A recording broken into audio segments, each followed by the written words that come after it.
चरणों में कोटि कोटि नमन।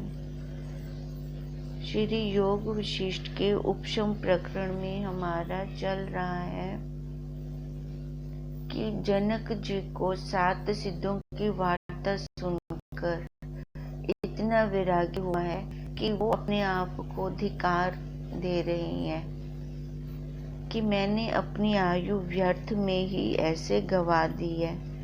जो वस्तु मेरे जानने की थी, जो अविनाशी वस्तु थी, उसकी तरफ तो मैंने ध्यान नहीं दिया और विषय भोगों में मैंने आज तक अपनी आयु व्यतीत कर दी है। जिनको चित्त में भोगों की अभिलाषा है, उनको अतुच्छ पद दृष्टि नहीं आता और वे कष्ट से कष्ट को प्राप्त होते हैं और उन्हें दुख से दुखांतर प्राप्त होता है। अब तक मैं विरक्त नहीं हुआ, इससे मुझको धिक्कार है। जिसका अंतःकरण नीच है, उसने जिस जिस वस्तु में कल्याण रूप जान के आस्था बांधी है, वह नष्ट होती दिखती है। यह शरीर अस्थि मांस से बना है और यदि अंत संयुक्त इसका आकार है, मध्य में कुछ रमणीय भासता है, परंतु सब अपवित्र पदार्थों से ये रचा हुआ है और विनाश रूप है। स्पर्श करने के भी ये योग्य नहीं है। इससे मुझको क्या प्रयोजन है। जिस जिस पदार्थ से लोग आस्था बांधते हैं, उसमें मैं दुख ही देखता हूँ। कल कैसे इस शरीर को मल रूप बता रहे थे। बना भी ये मल से है, निकालता भी मल है और इसके अंदर भी मल है। तो ऐसा तो कुछ है नहीं जहाँ से ये अच्छा लगे, पर इसको सजाने में, संवारने में कितना समय वेस्ट करते हैं। ये जीव ऐसे जड़ मूड हैं कि सदा इसमें लगे रहते हैं। कल यह पदार्थ मुझको प्राप्त होगा, अगले दिन यह मिलेगा। इसके लिए फिर दिन दिन पाप करते हैं और खेद होते हैं, फिर पश्चाताप होता है। यही तो क्रम चल रहा है। पाप कर्म किए, फिर और आकार मिला, 4 खानियों में से किसी आकार में चले गए, फिर वहां पे पश्चाताप हुआ, फिर कर्म, फिर जन्म, फिर कर्म, फिर जन्म। कहते फिर भी इसका त्याग नहीं करते। अब ये जितने विषय हैं, ये दुख रूप हैं, ये दिख रही हैं, तो इनका त्याग करना चाहिए। फिर भी इन विषयों का त्याग नहीं हो रहा। बालक अग्नि में पूरी मूढ़ता से विचारते, यौवन अवस्था काम आदि धिक्कार से मिश्रित है और शेष जो वृद्ध अवस्था है, उसमें चित्त से ये दुखी होता रहता है। तो यह जड़ मूर्ख परमार्थ कार्य को किस काल में साधेगा। बचपन अज्ञानता में गया, जवानी मस्ती में गई और बुढ़ापे में जो संस्कार अर्जित किए बचपन और जवानी के, उनको इसने चबाया। तो इसने अपना काम कब किया। ये सब जगत के पदार्थ आगमा पाई वीरस हैं और विषम दशा से दूषित हैं, अर्थात एक भाव में ये नहीं रहते। अपने अंदर देखो, मन कैसी ये वैरायटी चाहता है, कैसी ये बदल बदल कर विषयों को लेकर आता है। बुद्धि को देखें, जो 10 साल पहले की बुद्धि थी, आज वो बुद्धि है। हम जिसको 10 साल पहले सही कहते थे, आज उसमें परिवर्तन हुआ कि नहीं हुआ, उस बुद्धि में परिवर्तन हुआ कि नहीं हुआ। आज हमें वो क्रिया सही नहीं लगती। अब अंदर बैठा बुद्धि रूपी जज तो वो एक का एक है। सब जगत असार रूप है और सत्य बुद्धि से रहित असत्य रूप है ही नहीं संसार में कुछ। तभी हम बार बार कहते हैं कि संसार में कुछ ऐसा तो नहीं कि दोबारा आया जाए। सार पदार्थ इसमें कुछ भी नहीं है, विचार करके देखें तो सार कुछ भी हाथ में नहीं आता। सब जगह दुख दुख दुख, क्योंकि इसका मटेरियल यही है।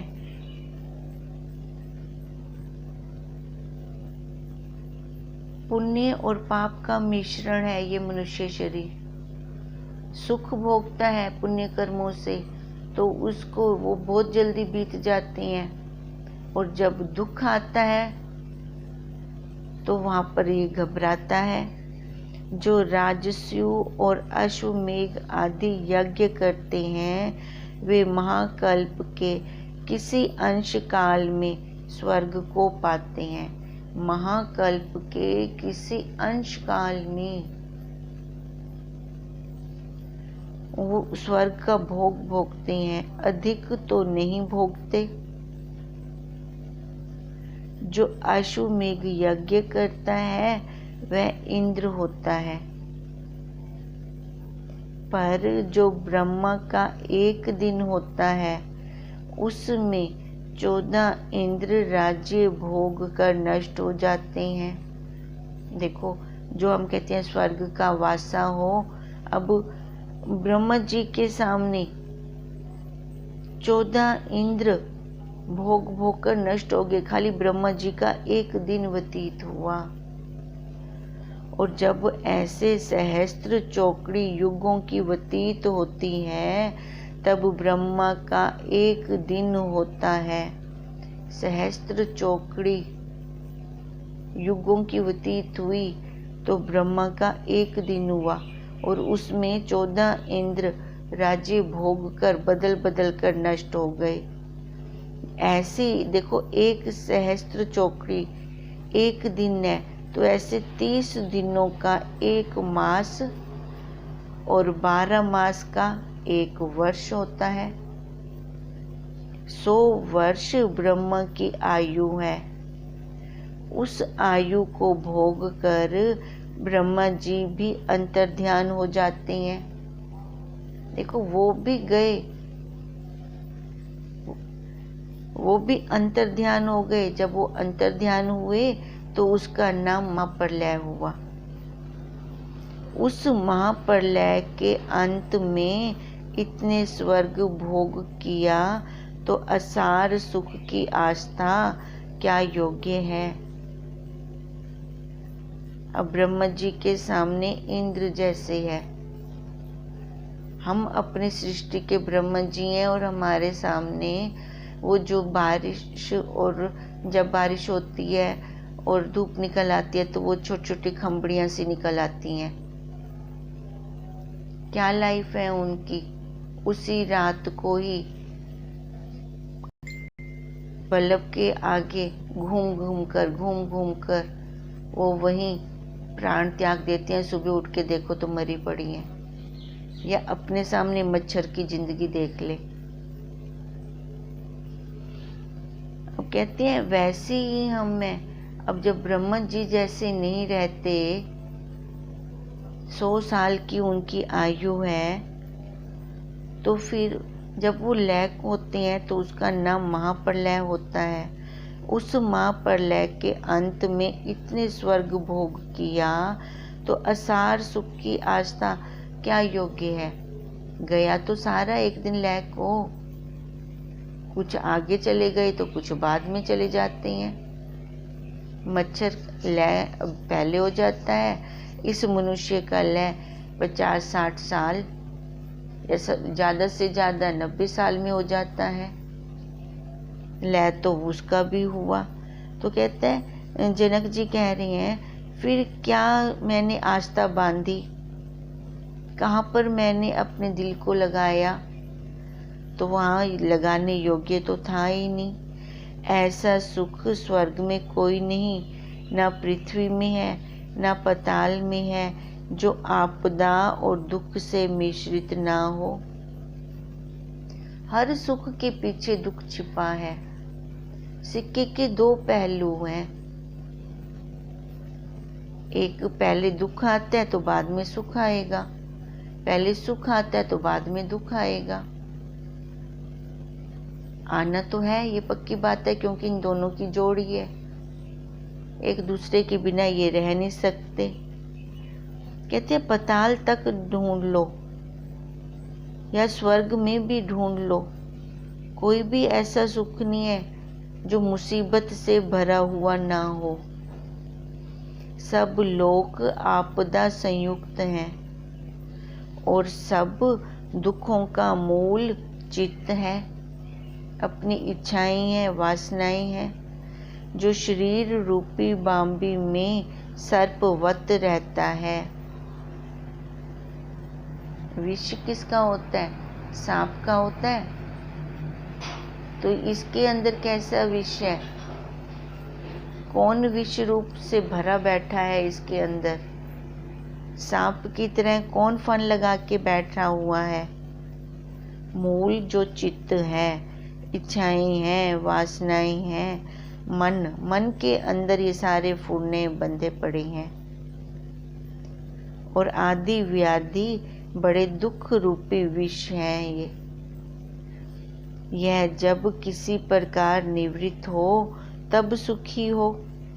इससे सब जीव नीच प्रकृति के हो रहे हैं। कोई विरला साधु है जिसके हृदय में चित्त रूपी सर्व भोगों की तृष्णा रूप विष संयुक्त नहीं होता। कोई विरला है जो ये ज्ञान हजम करता है, ये ब्रह्म ज्ञान। जीवों में से, विरलों में से, जीवों में किसी विरले का अंतःकरण जाके शुद्ध होता है, और शुद्ध अंतःकरण वालों में से भी कोई विरला इस ज्ञान को हजम करता है। नहीं तो सुन के भी है, बोध नहीं किसी को। श्रवण तो सारे कर रहे हैं, पर रुकता कौन है? उसका निध्यासन कौन करता है? इसकी तरफ ध्यान नहीं जाता। ये जगत के पदार्थ असत्य हैं, बुद्धि में ये दृढ़ हो जाए। जो रमणीय भासता है उसके मस्तिष्क पर अरमणीयता स्थित है नहीं वो रमणीय, पर भास रहा है, क्योंकि हमारी दृष्टि नहीं है। जैसी दृष्टि वैसी सृष्टि। अपनी दृष्टि ऊंची होगी तभी तो हम मूल को देख पाएंगे। तरंग को देखते हुए हम उसका आधार जल को देखेंगे, और जो सुख रूप है उसके मस्तिष्क पर दुख स्थित है। जिसका मैं आश्रय करूं वह दुख से मिश्रित है। जितने भी विषय भोग हैं उन सब के अंदर दुख छिपा हुआ है। जैसे लकड़ी के अंदर आग छिपी हुई है, ऐसी सब विषयों के अंदर ऊपर से तो दिख रहे हैं सुख रूप, पर है क्या उनके अंदर? दुख छिपा हुआ है। दुख तो दुख से आपदा, दुख तो दुख से मिश्रित क्या कहिए, वह तो आप ही दुख है। सुख को दुख से मिश्रित कह सकते हैं, पर दुख तो दुख से क्या उसको मिश्रित बोले? वो तो दुख है ही है। फिर मैं किसका आश्रय करूं? ये जीव जन्मते और मरते हैं, इनमें कोई विरला दुख से रहित होता है। जो इस देह का भाग त्याग लक्षण वृत्ति द्वारा इस शरीर को जो उतार देगा, वही विरले इस दुख से बच सकते हैं। सुंदर स्त्रियां जिनके नील कमलवत नेत्र हैं और परम हास्य विलास आदि भूषणों से संयुक्त हैं, उनको देख के मुझको अब हंसी आती है कि ये तो अस्थि मांस की पुतली है और क्षण मात्र इनकी स्थिति है जैसे जल में बुदबुदा। जिन पुरुषों के निमेष खोलने से जगत होता है और उन्मेष मूंदने से जगत का अभाव हो जाता है, वे भी नष्ट हुए हैं, तो हमारी क्या गिनती। अब कितना वैराग्य आ रहा है जनक जी को। खाली उन 7 सिद्धों की वार्तालाप सुनी है जो अदृश्य रूप से थे।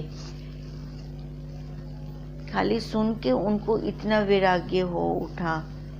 जो पदार्थ बड़े रमणीय भासते हैं वे स्थित रूप हैं। उन पदार्थों की चिंता और क्या इच्छा करनी,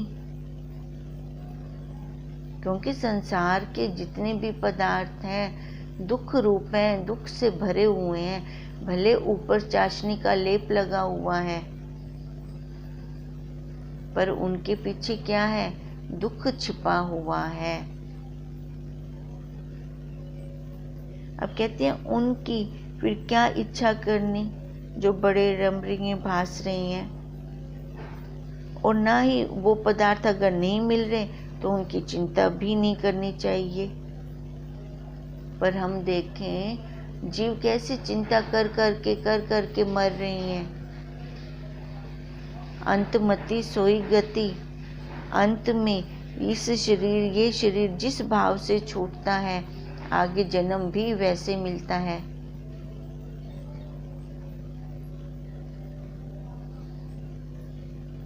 नाना प्रकार की संपदा फिर प्राप्त होती है, पर उनमें जब कोई चित्त को आ लगता है तब सब संपदा आपदा रूप हो जाती है। किसी भी एक विषय के ऊपर अगर ये जीव रुक जाता है, अब मानो सोने का सेट लेना है, उसके ऊपर इसकी सुई रुक गई, सोने का सेट चाहिए, सोने का सेट चाहिए। अब जब तक नहीं मिला तब तक वो धुन लगी रही, सोने का सेट चाहिए, सोने का सेट चाहिए। अब जब तक वो इच्छा पूर्ति नहीं होती तो क्लेश भी चलता रहेगा, बाहर भी अंदर भी। मानो वो इच्छा की पूर्ति हो गई, अब उसके बाद अब कितने दिन उसका सुख रहा, 2 दिन या 3 दिन, फिर उसके बाद फिर उसको सांभने की टेंशन हो गई, कहीं चोर चोरी ना कर जाए, वृत्ति वहां खर्च हो गई। अब उस वृत्ति से मैंने अपने ज्ञान को अपने आत्म स्वरूप में वहां टिकाना था, अब वृत्ति कहाँ खर्च हो रही है, नश्वर की तरफ। अब वही संपदा आपदा रूप हो जाती है, और जो बड़ी आपदा आप प्राप्त होती है और चित्त में फिर क्षोभ और देखो नहीं होता, और वो शांत रूप। अगर जो बड़ी आपदा आप प्राप्त होती है तो जहाँ बड़ी आपदा आप प्राप्त होगी उसी ही चित्त में क्षोभ होगा, वो चित्त शांत रूप हो ही नहीं सकता। अब मानो वो सेट चोरी हो जाए तो देखो कितनी विक्षेपता आ जाएगी अंदर। फिर अगर चित्त में कोई क्षोभ नहीं है तो वो चित्त शांत रूप है, तब वो आपदा संपदा रूप है। अब आपदा संपदा रूप है। अब संपत्ति हमारी क्या है? सबसे पहले देखें, अगर हमें कहीं ब्रह्म ज्ञानी संत आए हुए हैं और वहाँ हम बहुत मुश्किल से पहुँच रहे हैं, चंडाल के घर का भी हमें खाना पड़ रहा है, तो भी हमें वो समय चुकाना नहीं चाहिए।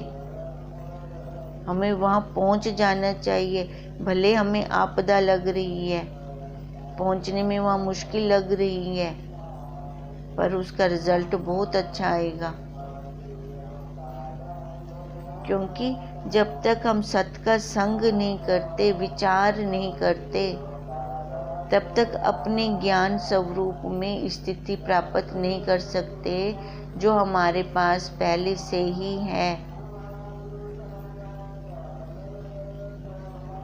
अब वही आपदा जो मुश्किल लग रही थी, कैसे जाएंगे वहाँ, कैसे रहना होगा, तो देखो वही फिर संपदा रूप हो जाती है जब किसी परिस्थिति में गुरुदेव के महावाक्य याद आ जाते हैं, तो वहाँ दुख होते हुए भी दुख नहीं लगता। फिर इससे यही सिद्ध हुआ कि सब मन के फूरने मात्र हैं।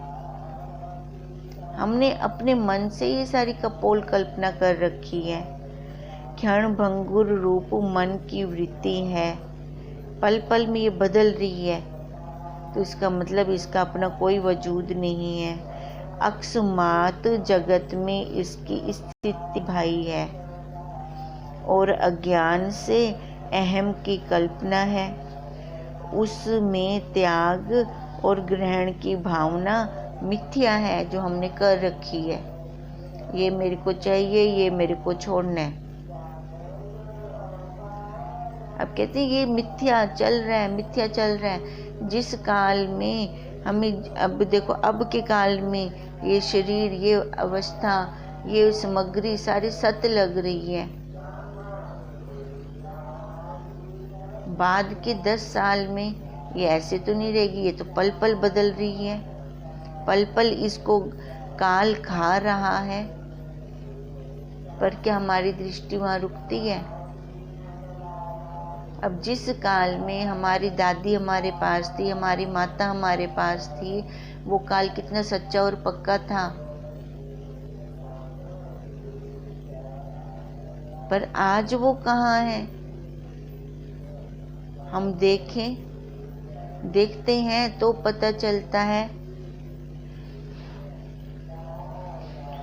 ये सारी ग्रहण और त्याग की कल्पना है और कुछ भी नहीं है। क्षण भंगुर है ये सारा संसार। अपना मन भी देखें, ये भी क्षण भंगुर है। अज्ञानता के कारण हमने इनको सच्चा और पक्का मान रखा है, क्योंकि अहंकार है ना अंदर। तभी ये त्याग और ग्रहण की भावना हमें सिर चढ़कर बोलती है, ये मेरा कर्तव्य है, ये मेरे को छोड़ना है, ये मैंने पकड़ना है। ये क्यों ले रही हैं? अहंकार के कारण। अहंकार, आकार के अंदर अहंकार, वो सिर चढ़ बोलता है।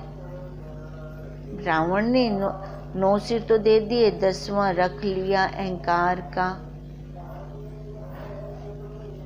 तो हर साल उसको जलाया जा रहा है। क्षीण रूप संसार में सुख आदि अंत संयुक्त हैं।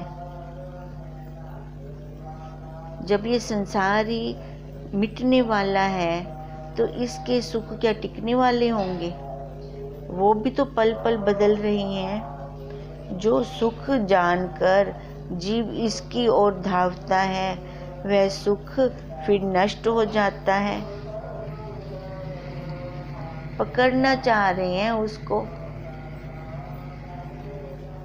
अब वो परछाई है सुख की, है नहीं। तो वो परछाई हाथ में आएगी कैसे? फिर जब हाथ में नहीं आती तो इस जीव को बहुत दुख होता है। जैसे पतंग दीप शिखा को सुख रूप जानकर उसकी ओर धावता है तो दग्ध हो जाता है, तैसे ही संसार के सुख ग्रहण करने वाले तृष्णा से दग्ध हुए हैं। जैसे नरक की अग्नि दग्ध करती है, पर वह भी श्रेष्ठ है, परंतु क्षण भंगुर जो संसार के सुख हैं वे महानीच हैं। अब देखो कितना वैराग्य जनक जी को जाग रहा है कि नरक की अग्नि में जो जलते हैं, कह रहे हैं वो भी श्रेष्ठ है। जलकर और शरीर तो लेंगे, नरक भोग कर फिर आगे उनकी और यात्रा तो होगी, पर जो ये क्षण भंगुर संसार के सुख चाह रहा है, ये तो विषयों का अंत ही नहीं आएगा कभी भी। अब नरक क्या है? जो ये पाप योनियां हैं, कर्म भोग योनियां हैं, मनुष्यों जानवरों की बंधे हुए हैं वो अपने कर्मों के साथ। नए कर्म और नहीं बना सकते, वो पुराने कर्मों को ही खा रहे हैं, बासी रोटी ही खा रही हैं, उनका भुगतान कर रही हैं। तो जनक जी कह रहे हैं तो भी वो सही है, इनका भुगतान करके फिर और मनुष्य शरीर में तो आएंगे, पर जो ये मनुष्य शरीर में होते हुए भी पशु बनने की वो यात्रा कर रहा है, अपने विषयों के कारण वो कुछ कमा नहीं रहा, पशु बनने की तरफ अब जा रहा है। कहते हैं इससे अच्छा वो नरक की अग्नि में जो जल रही हैं वो भी श्रेष्ठ हैं, परंतु क्षण भंगुर जो संसार के सुख हैं वे महानीच हैं, नष्ट हुए भी दुख दे जाते हैं, जाते जाते भी दुख देते हैं वो। अब सोने का सेट चोरी हो गया, उसके अंदर देखो वो दुख कितना दे गया। जितना भी हमारे प्रारब्ध में होगा हमें उतना ही मिलेगा। अब जब तक लाइफ है, जीवन है, तब तक वो याद आता रहेगा, क्योंकि ज्ञान नहीं है न अपने स्वरूप का। नश्वर पदार्थों में आसक्ति है। या हम अपने बुजुर्गों को देखते हैं जो पाकिस्तान में जिनका जो सामान रह गया और वो अब इधर आके रह रही हैं, तो उनको वो याद आता है पाकिस्तान में मेरे पास इतना सोना था, इतने अच्छे अच्छे कपड़े थे, उसी टाइम मैंने एक बड़ी कोठी बनवाई थी। अब वो है नहीं वो सामग्री उनके पास, प्रारब्ध में नहीं होगी तभी वहाँ रहेगी, पर उसको याद कर कर के कैसे दुख का भोग बना रहे हैं, दुख मना रहे हैं, दुख भोग रहे हैं।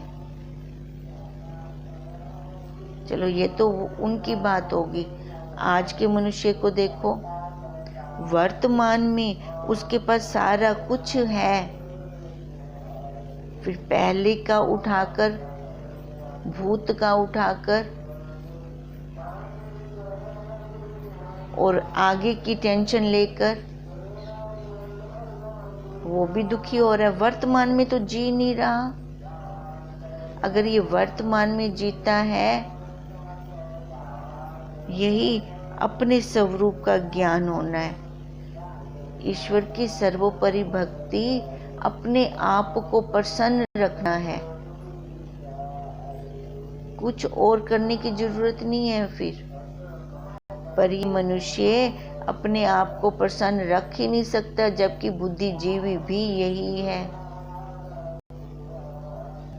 हंसना भी खाली मनुष्य को ही आता है और किसी एनिमल को नहीं आता, फिर भी सबसे ज्यादा यही रोता है। कभी विचार ही नहीं किया। अभी ऐसा विचार जनक जी को आ रहा है। कहते हैं और दुखों की तो सीमा है, पर जो इस संसार समुद्र में गिरते हैं वे सुख नहीं पाते। संसार में दुख स्वाभाविक है और सुख से मिश्रित है। दुख तो गंदगी अपने आप आती है, उसके लिए हमें कोई पुरुषार्थ नहीं करना पड़ता।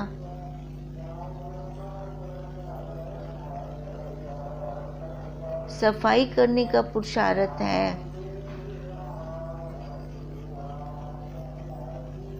एक कमरे को अच्छे से साफ करके रख दो, अच्छी डस्टिंग कर दो उस कमरे को और बंद कर दो। 3 दिन के बाद खोलो, वो मिट्टी कहाँ से आई, वो गंदगी कहाँ से आई, वो स्वतः आई। अब यही जनक जी को विचार हो रहा है कि संसार में दुख तो स्वाभाविक है और सुख से मिश्रित है। मैं भी अज्ञानी की न्यायी काष्ठ लोष्टवत स्थित हो रहा हूँ और बड़ा खेद है कि अज्ञानीवत शम आदिक सुख को त्याग के क्षण भंगुर संसार के सुख निमित्त यत्न करता हूँ।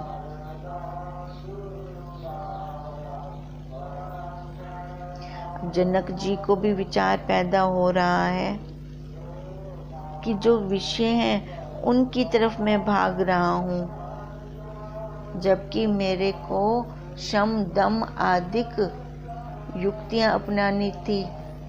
इंद्रियों को, मन को कंट्रोल करना आना चाहिए था, क्योंकि यही मन मेरे को विषयों की तरफ लेके जाता है और विषयों के अंदर दुख छिपा हुआ है।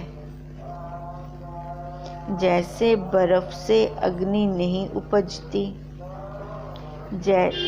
तैसे ही संसार सुख नहीं उपजते। जितने जीव हैं वे जड़ धर्मात्मक हैं। संसार रूपी एक वृक्ष है।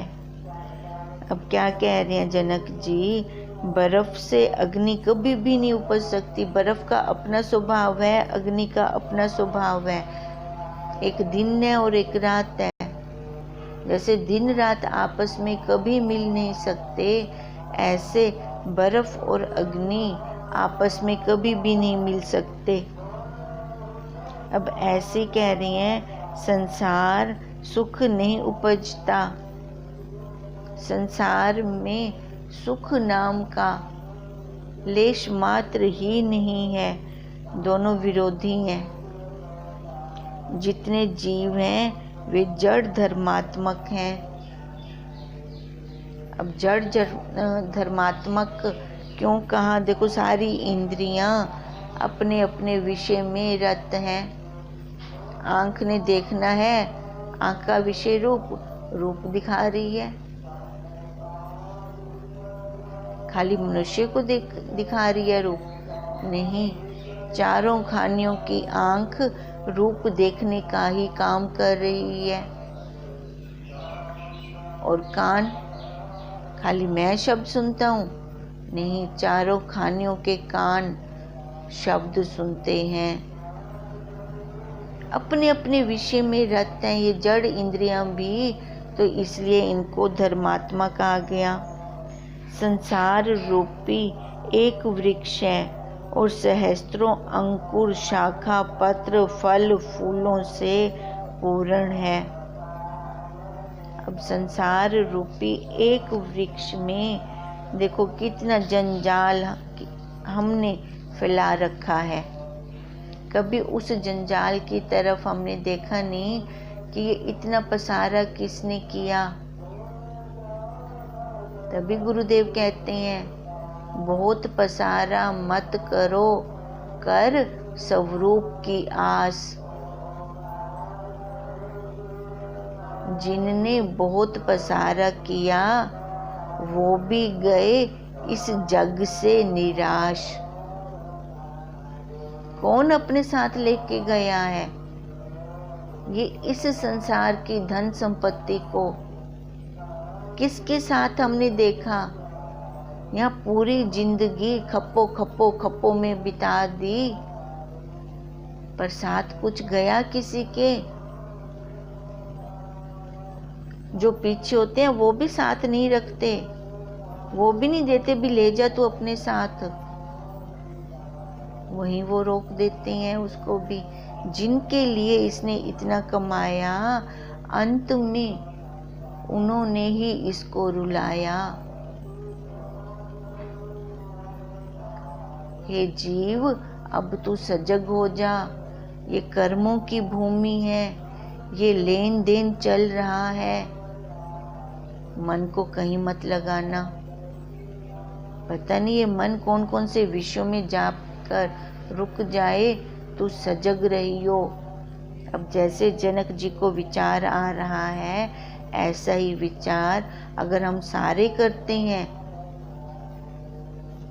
तो अपने स्वरूप को हम दूर नहीं देखेंगे, हमारे पास है। ये परतें आई पड़ी हैं ऊपर विषयों की, वासनाओं की। जैसे ये परतें हट जाती हैं, तैसे ही अपने स्वरूप के दर्शन, वो प्रत्यक्ष है, वैसे ही दिखता है फिर हमें। तभी कहते हैं हमसे छिपता नहीं, तुमको दिखता नहीं। जिसका पुरुषार्थ है उससे छिपता नहीं, और जिसका पुरुषार्थ नहीं है उसको दिखता नहीं। अब अपना देखें, क्योंकि हम अपने साक्षी आप हैं। हरि ओम तत्सत, हरि ओम तत्सत, हरि ओम तत्सत।